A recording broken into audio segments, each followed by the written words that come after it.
Os judeus matam aos seus inimigos. No dia 13 do 12º mês, que é o mês de Adar, quando a palavra do rei e a sua ordem deveriam ser executadas, no dia em que os inimigos dos judeus esperavam apoderar-se deles, aconteceu o contrário, pois os judeus é que se apoderaram dos que os odiavam. Nas suas cidades, em todas as províncias do rei Assuero, os judeus se reuniram para atacar aqueles que queriam destruí-los. E ninguém podia resistir-lhes, porque o terror que inspiravam caiu sobre todos aqueles povos. Todos os oficiais das províncias, os sátrapas, os governadores e os oficiais do rei auxiliavam os judeus, porque o temor de Mordecai tinha caído sobre eles. Porque Mordecai era grande na casa do rei e a fama dele se espalhava por todas as províncias. O seu poder ia aumentando cada vez mais. Assim os judeus mataram todos os seus inimigos a golpes de espada, matando, destruindo e fazendo com os seus inimigos o que bem quiseram.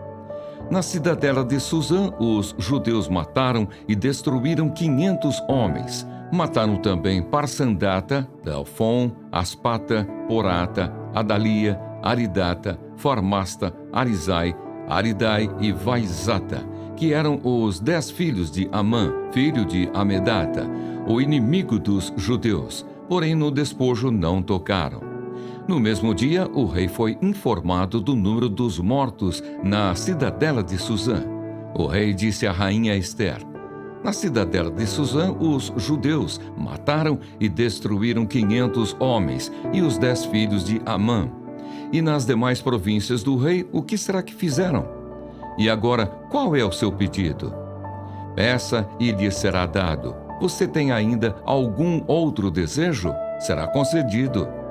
Então Ester disse: se for do agrado do rei, permita aos judeus de Suzã que também amanhã façam segundo o decreto de hoje e pendurem em forca os cadáveres dos 10 filhos de Amã.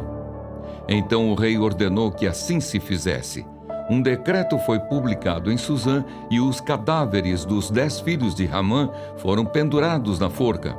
Os judeus de Suzã se reuniram também no dia 14 do mês de Adar e mataram 300 homens em Suzã, porém no despojo não tocaram. A festa de Purim.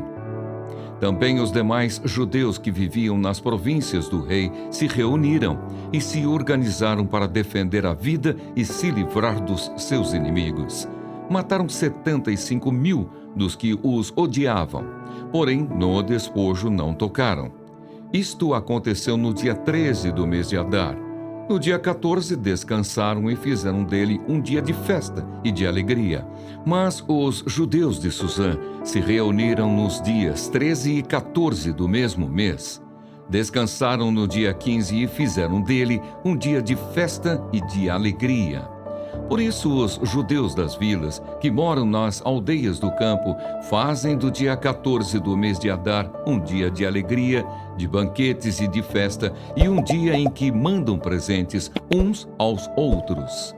Mordecai escreveu estas coisas e enviou cartas a todos os judeus que moravam em todas as províncias do rei Assuero, aos de perto e aos de longe, ordenando-lhes que comemorassem o dia 14 do mês de Adar e o dia 15 do mesmo mês, todos os anos, como os dias em que os judeus se livraram dos seus inimigos.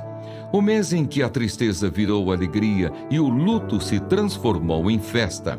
E que esses fossem dias de festa e de alegria, de troca de presentes e dádivas aos pobres.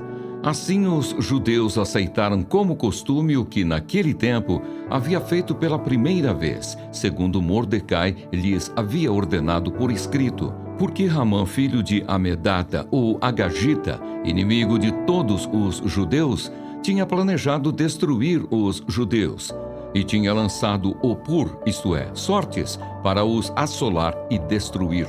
Mas Ester foi falar com o rei, e ele ordenou por cartas que o plano perverso de Amã, que ele tinha elaborado contra os judeus, recaísse sobre a própria cabeça dele e que ele e os seus filhos fossem enforcados. Por isso, esses dias são chamados de Purim, do nome Pur. Daí, por causa de todas as palavras daquela carta e do que testemunharam e do que lhes havia acontecido, os judeus decidiram que eles mesmos, os seus descendentes e todos os que viessem se juntar a eles, não deixariam de comemorar estes 2 dias, segundo o que se havia escrito a respeito deles, no tempo marcado todos os anos. E que estes dias seriam lembrados e comemorados geração após geração por todas as famílias, em todas as províncias e em todas as cidades, e que estes dias de Purim jamais iriam desaparecer entre os judeus, e que a memória deles jamais se extinguiria entre os seus descendentes. Então a rainha Ester, filha de Abiail, e o judeu Mordecai escreveram, com toda a autoridade, uma segunda carta para confirmar a carta de Purim.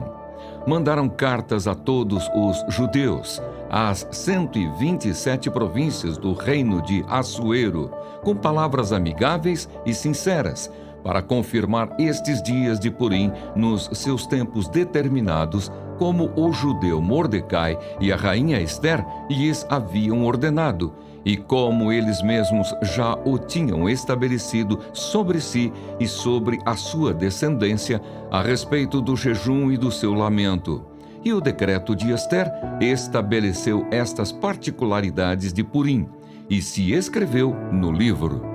O renome de Mordecai. Depois disto, o rei Assuero impôs tributos sobre a terra e sobre as terras do mar. Quanto aos demais atos do seu poder e do seu valor, e ao relatório completo da grandeza de Mordecai, a quem o rei exaltou, não está tudo escrito no livro da história dos reis da Média e da Pérsia? Pois o judeu Mordecai foi o segundo, depois do rei Assuero, e grande para com os judeus, e estimado pela multidão de seus irmãos, tendo procurado o bem-estar do seu povo e trabalhado pela prosperidade da sua nação.